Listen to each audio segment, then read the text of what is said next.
ನಮಸ್ಕಾರ. ಇಂದು ನಾವು ಅಹಮದಾಬಾದ್ನಲ್ಲಿ ಇತ್ತೀಚೆಗೆ ಆದ ಏರ್ ಇಂಡಿಯಾ ವಿಮಾನ ದುರಂತದ ಬಗ್ಗೆ ಸ್ವಲ್ಪ ಆಳವಾಗಿ ನೋಡೋಣ. ನಮ್ಮ ಹತ್ರ ಇರೋ ಮಾಹಿತಿಗಳ ಆಧಾರದ ಮೇಲೆ ಇದು ಏರ್ ಇಂಡಿಯಾ ಫ್ಲೈಟ್ AI-171 ಅಹಮದಾಬಾದ್ನಿಂದ ಲಂಡನ್ ಗ್ಯಾಟ್ವಿಕ್ಗೆ ಹೊರಟಿದ್ದ ಬೋಯಿಂಗ್ 787-8 ಡ್ರೀಮ್ ಲೈನರ್ ಅದರ ಬಗ್ಗೆ. ಹೌದು, ಖಂಡಿತ. ಇದು ನಿಜಕ್ಕೂ ಒಂದು ತುಂಬಾನೇ ಗಂಭೀರವಾದ ದುಃಖಕರ ಘಟನೆ ಅಂತಾನೆ ಹೇಳಬೇಕು. ಲಭ್ಯ ಇರೋ ವರದಿಗಳ ಪ್ರಕಾರ ನೋಡಿದ್ರೆ ಬಹುಶಃ ಕಳೆದ 10 ವರ್ಷದಲ್ಲೇ ಭಾರತದಲ್ಲಿ ನಡೆದ ಅತಿ ದೊಡ್ಡ ವಿಮಾನ ದುರಂತ ಇದು.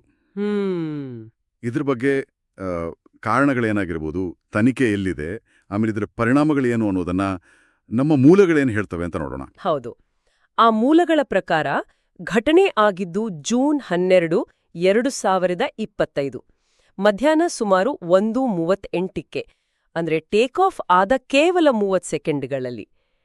ಇದು ನಂಬೋ ಕಷ್ಟ ಆಗ್ತಿದೆ. ಹೌದು, 30 ಸೆಕೆಂಡ್ ಅಂದ್ರೆ ಆಲ್ಮೋಸ್ಟ್ ತಕ್ಷಣವೇ ಅಲ್ವಾ? ಹೌದು. ವಿಮಾನ ನೇರವಾಗಿ ಅಹಮದಾಬಾದ್ನ ಮೇಘಾನಿ ನಗರದಲ್ಲಿರೋ BJ ಮೆಡಿಕಲ್ ಕಾಲೇಜಿನ ಹಾಸ್ಟೆಲ್ ಬಿಲ್ಡಿಂಗ್ಗೆ ಬಿದ್ದಿದೆಯಂತ. ಮತ್ತೆ ವಿಮಾನದಲ್ಲಿ 242 ಜನ ಇದ್ರು.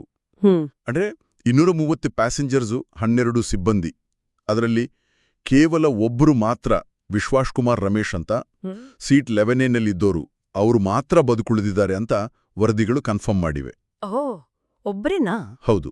ಅಂದ್ರೆ ವಿಮಾನದಲ್ಲಿದ್ದ 241 ಜನ ಮತ್ತೆ ಕೆಳಗೆ ನೆಲದ ಮೇಲೆ ಅಂದ್ರೆ ಹಾಸ್ಟೆಲ್ ಹತ್ರ ಇದ್ದ 19 ಜನ ಕೂಡ ಸಾವನ್ನಪ್ಪಿದ್ದಾರೆ.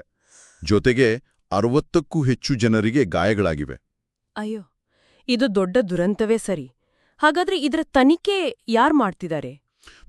ತನಿಖೆಯನ್ನ ಭಾರತದ AAIB ಅಂದ್ರೆ ಏರ್ಕ್ರಾಫ್ಟ್ ಆಕ್ಸಿಡೆಂಟ್ ಇನ್ವೆಸ್ಟಿಗೇಷನ್ ಬ್ಯೂರೋ ಅವರೇ ಮುಖ್ಯವಾಗಿ ಮಾಡ್ತಿದ್ದಾರೆ.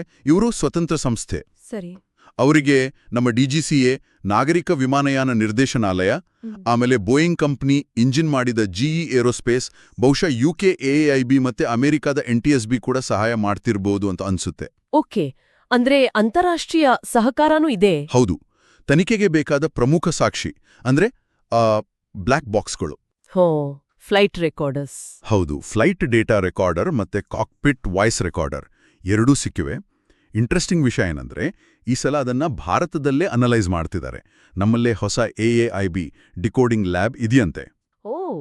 ಇದು ಒಳ್ಳೆ ಬೆಳವಣಿಗೆ ಅಲ್ವಾ? ನಮ್ಮ ಸಾಮರ್ಥ್ಯ ಹೆಚ್ಚಾದ ಹಾಗೆ. ಖಂಡಿತ.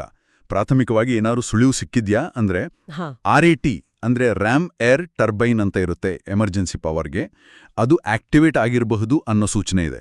RAT ಆಕ್ಟಿವೇಟ್ ಆಗಿದ್ರೆ ಏನರ್ಥ? ಟೇಕ್ ಆಫ್ ಆದ ತಕ್ಷಣವೇ RAT ಆನ್ ಆಗಿದೆ ಅಂದ್ರೆ ಇದು ಎರಡೂ ಇಂಜಿನ್ಗಳು ಬಹುಶಃ ಒಂದೇ ಸಲ ಫೇಲ್ ಆಗಿರಬಹುದಾ ಅನ್ನೋ ಒಂದು ಗಂಭೀರ ಸಾಧ್ಯತೆಯನ್ನು ತೋರಿಸುತ್ತೆ. ತನಿಖೆಯ ಆರಂಭದಲ್ಲೇ ಇದೊಂದು ದೊಡ್ಡ ಸುಳಿವು. ಎರಡೂ ಇಂಜಿನ್ಗಳು ಒಂದೇ ಸಲ ಫೇಲ್ ಆಗೋದು ಅದು ತುಂಬಾ ಅಪರೂಪ ಅಲ್ವಾ? ಹೌದು, ಅತ್ಯಂತ ಅಪರೂಪ. ಅಂದ್ರೆ ತಾಂತ್ರಿಕವಾಗಿ ಅದು ಆಗಬಾರದು. ಅದಕ್ಕೆ ತನಿಖೆ ಇದರ ಮೇಲೆ ತುಂಬಾ ಫೋಕಸ್ ಮಾಡುತ್ತೆ. ಈ ತನಿಖೆ ನಡೀತಾನೇ ಇದೆ, ಆದ್ರೆ ಇದರ ತಕ್ಷಣದ ಪರಿಣಾಮಗಳು ಕೂಡ ಶುರುವಾಗಿವೆ ಅಲ್ವಾ ಇಂಡಸ್ಟ್ರಿ ಮೇಲೆ? ಖಂಡಿತವಾಗಿ. ಏರ್ ಇಂಡಿಯಾ ಅವರು ತಮ್ಮ ಇಂಟರ್ನ್ಯಾಷನಲ್ ವೈಡ್ ಬಾಡಿ ಫ್ಲೈಟ್ಸ್ನ ಒಂದು 15% ಅಷ್ಟು ಕಮ್ಮಿ ಮಾಡಿದ್ದಾರೆ. ಹೌದು ಹೌದು. ಮತ್ತೆ ಸೇಫ್ಟಿ ಚೆಕ್ಸ್ ಮುಗಿಯೋವರೆಗೂ ಬೋಯಿಂಗ್ 787-8, 787-9 ಮತ್ತೆ 777 ಈ ವಿಮಾನಗಳ ಹಾರಾಟವನ್ನ ಸದ್ಯಕ್ಕೆ ನಿಲ್ಲಿಸಿದ್ದಾರೆ. ಇದರ ಎಫೆಕ್ಟ್ ಬೋಯಿಂಗ್ ಶೇರ್ಗಳ ಮೇಲೂ ಆಗಿದೆ ಅಂತೆ ಸ್ವಲ್ಪ. ಹೌದು, ಸ್ವಲ್ಪ ಮಟ್ಟಿಗೆ ಬೋಯಿಂಗ್ ಶೇರ್ಗಳ ಮೌಲ್ಯದಲ್ಲೂ ಇಳಿಕೆ ಕಾಣಿಸಿದೆ ಅಂತ ವರದಿಗಳು ಹೇಳ್ತಿವೆ. ಓಕೆ. ಇವೆಲ್ಲ ತಕ್ಷಣದ ಪರಿಣಾಮಗಳು. ಇದರ ಜೊತೆಗೆ ಈ ಘಟನೆ ಭಾರತದ ವಿಮಾನಯಾನ ಸೇಫ್ಟಿ ಅಂದ್ರೆ ಸುರಕ್ಷತಾ ಮೇಲ್ವಿಚಾರಣೆ ಬಗ್ಗೆನೇ ಕೆಲವು ಪ್ರಶ್ನೆಗಳನ್ನ ಎತ್ತಿದೆ ಅಂತ ನಮ್ಮ ಮೂಲಗಳು ಹೇಳ್ತವೆ. ಹೌದು, ಇದು ಬಹಳ ಮುಖ್ಯವಾದ ಪಾಯಿಂಟ್.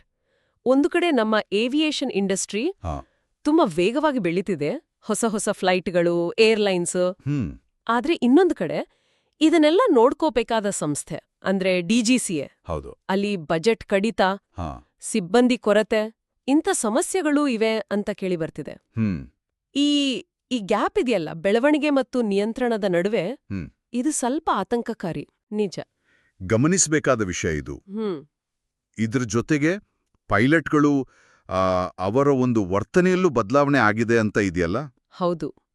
ಈ ಘಟನೆ ಆದ್ಮೇಲೆ ಪೈಲಟ್ಗಳು ತುಂಬಾ ಒಂಥರ ಹೆಚ್ಚು ಜಾಗರೂಕರಾಗಿದ್ದಾರೆ ಅಂತ ಕಾಣುತ್ತೆ. ಸಣ್ಣ ಟೆಕ್ನಿಕಲ್ ಪ್ರಾಬ್ಲಮ್ ಇದ್ರೂ ರಿಸ್ಕ್ ತಗೊಳಕ್ ಹೋಗ್ತಿಲ್ಲ, ಫ್ಲೈಟ್ ಕ್ಯಾನ್ಸಲ್ ಮಾಡ್ತಿದ್ದಾರೆ ಅಥವಾ ಡಿಲೇ ಮಾಡ್ತಿದ್ದಾರೆ ಅಂತ ವರದಿಗಳು ಬರ್ತಿವೆ.